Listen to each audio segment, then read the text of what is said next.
Welcome to the Dance Studio Empire podcast, a mix of business strategies, simple tips for studio growth and success, with a touch of inspiration, motivation, plus raw and honest conversations to ensure you are building your studio empire. I'm your host, Jen Dalton, studio owner for 30 years, dance business coach, and author of the book Teaching Dance Beyond the Steps. My business philosophy is creativity is our superpower, and I believe we all have the means and ability to infiltrate this into our studio. Just sometimes we can get too busy, distracted, or overwhelmed to see that. And so this is exactly what I am here to help you do. Okay then, let's do this. Hit that subscribe button, sit back and relax. Now let's get ready to build your dance studio empire. Hello, dance studio owners, and welcome back to this week's episode of Dance Studio Empire.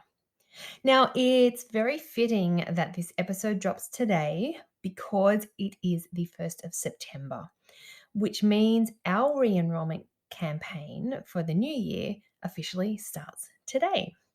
Now, this re-enrollment campaign or strategy, whatever you like to call it, is something that I've been doing for many years now. And this is one strategy that can make a massive impact in your studio. And so, of course, I have to share this with you because you need to know this information. Now, I'm actually going to be running a 3-day free re-enrollment countdown challenge, which is basically free training on this exact topic in our Facebook group. Now, this is going to be next week and it's going to be over 3 days, Monday, Tuesday, Wednesday morning. I'm going to just break it up into over 3 days. And it's in our Facebook group, Dance Studio Empire. So if you're not already a member of that, you can just join. It's a private Facebook group for studio owners.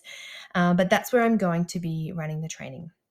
Now, during this training, I go into the detail about exactly what I do, exactly how I do it, and then when I get started and when I implement each step of this strategy. And so I'm going to give it all to you. I'm going to make it as easy and as simple as possible for you to take that information, make it work for you, and for you to implement it. Now, I know for many of our studio owners who are particularly in the Northern Hemisphere, you guys aren't about to finish your dance year. In fact, you're probably about to start. But this information you can take and make this strategy into what's going to work for you and your studio.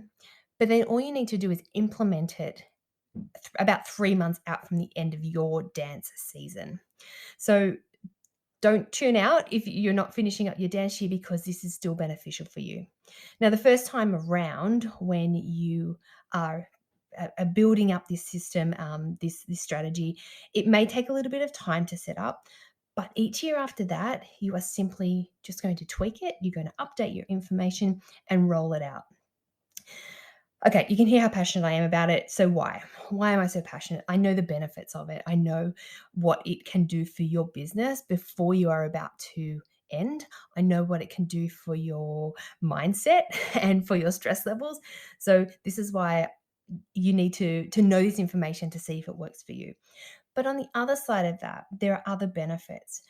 And if you think about your parents, keeping them in mind, many parents are already starting to sort out their children's extracurricular activities for the new year. And remember, a lot of families have siblings, not all of them dance. So if you can get your timetable, your information about the new year to your families sooner rather than later, then they're more likely to commit, just sign up, get it all sorted and done. So it's one less thing they have to worry about. And then they're already in and they're committed. So half of your workload for the beginning of your new dance year is done. All right. So that's probably the biggest benefit.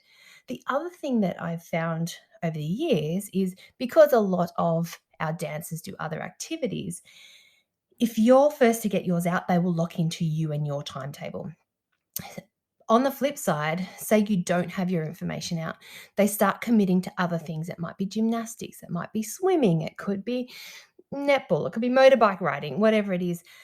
But if they lock into other activities and then your timetable clashes with that, there comes a conflict and they may not choose dance because they're already locked in. So it's get it out for them, give them the information, and so they can be locked in and commit to you, and then they prioritize you. Remember, I often talk about we need to, as much as I'm here to support you and your business growth and being successful, and 100% that's why I'm here. A real key factor to that is keeping your families and the interest of your dancers first and foremost in the front of your mind when you're making all decisions. And it's no different to this particular strategy. What is it? How can you make this as beneficial and desirable for your families? Think about them. Jump into their heads, particularly if you're a parent. You would know what it's like juggling your kids and all the extra activities that they do.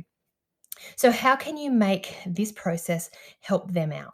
How can you make the process simple, make the decisions easy, and of course, make it as convenient as possible? Because you need to be thinking about them as you're putting this together and not just you, even though I promise you this will benefit you in the long run as well. But keep that by keeping your families, the benefits for them at the front of your mind. This mindset shift will actually come with great consequences for you and your business down the track. All right, but the thing is, for us now who are about to end our dance year, we need to start now. So if you wait much longer, if we get into the chaos season of costuming and rehearsals and concerts and performances, it gets quite overwhelming.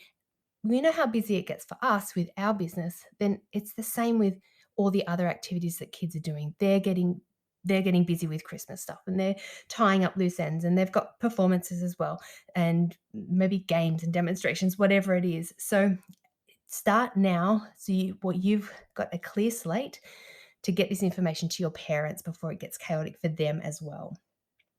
All right. Now, as I said, I'm going to be going into the real nitty-gritty detail with the exact steps on what I do, how I do it, and then help you to get started. And I'm going to be there to keep you accountable if that's what you like. This training is free. It's in the Facebook group, Dance Studio Empire. So make sure you've joined. And I will be there to answer any questions that you might have.